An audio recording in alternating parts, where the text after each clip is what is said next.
Olá a todos, me chamo Wilson Barbosa e irei apresentar o resultado do meu plano de atividades denominado de Levantamento dos Gastos em Biodiversidade no Estado de Pernambuco. Foi orientado pelo professor pesquisador Carlos Eduardo Menezes da Silva.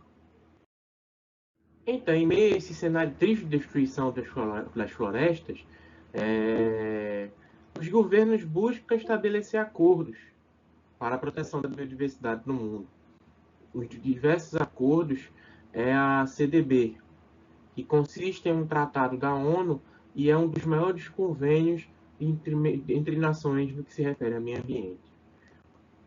A CDB evidenciou a necessidade de mais fundos para proteger a biodiversidade. Por isso surgiu a iniciativa Biofim, que é gerenciada pelo Programa das Nações Unidas para o Desenvolvimento e tem como objetivo auxiliar os tomadores de decisão na avaliação das finanças estatais e de concentrar os fundos devidos para ter êxito em políticas e planos nacionais relacionados com biodiversidade. Em todo o mundo, já 36 países que implementaram essa iniciativa. O objetivo geral desse trabalho é realizar um levantamento dos gastos públicos com biodiversidade do governo do estado de Pernambuco. Os objetivos específicos estão identificar e analisar a literatura técnico-científica relevante relacionada à revisão dos gastos públicos, identificar os principais documentos legais de planejamento e organização dos orçamentos do estado de Pernambuco, classificar os dados de gastos públicos de acordo com as classes e subclasses Biofim, relacionar os gastos públicos com biodiversidade com o panorama econômico do estado e, por fim, criar cenários futuros de previsão de gastos de acordo com as classes Biofim. Então, para implementar a iniciativa Biofim, o levantamento de gastos ele mensura a parcela de capital gasto por algum país de maneira deliberada em efeitos benéficos para a biodiversidade, ou seja, o capital total investido dos governos na biodiversidade é levado em consideração para a elaboração do Biofim. No Brasil, é facilmente identificado pelo Plano Plurianual, o PPA. Este documento está todos os programas e ações em que o governo pretende intervir. E segundo Moura, esses programas do PPA, eles retratam a agenda do governo, ou seja, em que o governo está investindo mais ou menos. Segundo o livro de trabalho do Biofim, feito em 2018, as etapas de implementação da iniciativa em um país devem seguir esses passos. A revisão do marco institucional político e financeiro da biodiversidade, o PIR, o levantamento de gastos em biodiversidade, o BE, e, por fim, a avaliação de fluxos de financiamento e necessidade na gestão da biodiversidade, o FNA. Nesse trabalho, realizamos o levantamento de gastos em biodiversidade, o BE, que, segundo a ONDP, o BER deve procurar atribuir as despesas de maneira mais precisa possível, usando critérios e processos de atribuição bem definidos e transparentes, para que não haja, assim, nenhum erro na previsão, por exemplo, dos cenários futuros, nem da implementação da iniciativa.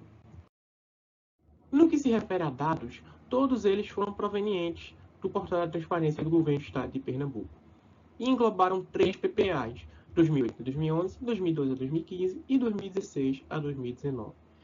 Para a filtragem das ações em prol da biodiversidade, foi utilizado o software OpenRefine, um software editor de planilhas. Além da filtragem das ações, foi utilizado também para classificar cada ação por classe e subclasse Biofim. A título de informação, cada classe e subclasse tem um fator de ponderação. Se o fator de ponderação for 100%, é considerado gasto direto com biodiversidade. Se não for 100%, é considerado gasto indireto. A diferença entre os dois é que o gasto direto tem é voltado diretamente à conservação e o gasto indireto tem finalidade secundária ou conjunta. Para mensurar os cenários de gasto futuro, fez-se a média móvel dos últimos 3 anos, até o ano de 2030. E, na vigência da emenda do teto de gastos, foi feito também um cenário de congelamento de gastos, por classe Biofim. Acerca dos resultados, Após a filtragem das ações em prol da biodiversidade, vimos que foram localizadas ao todo 2.645, no período de 2008 a 2019.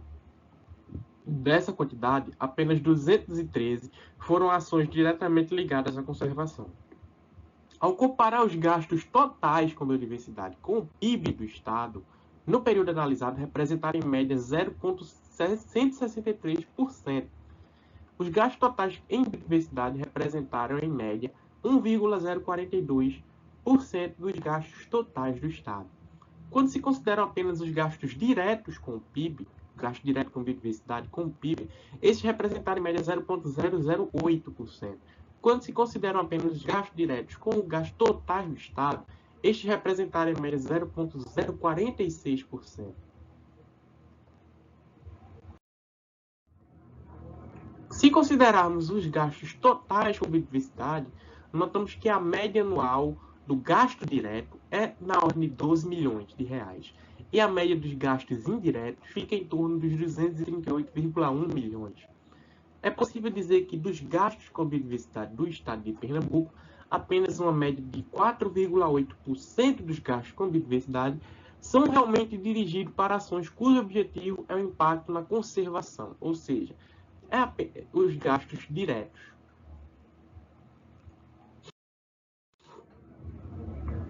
Eis o gráfico que corrobora tudo dito anteriormente.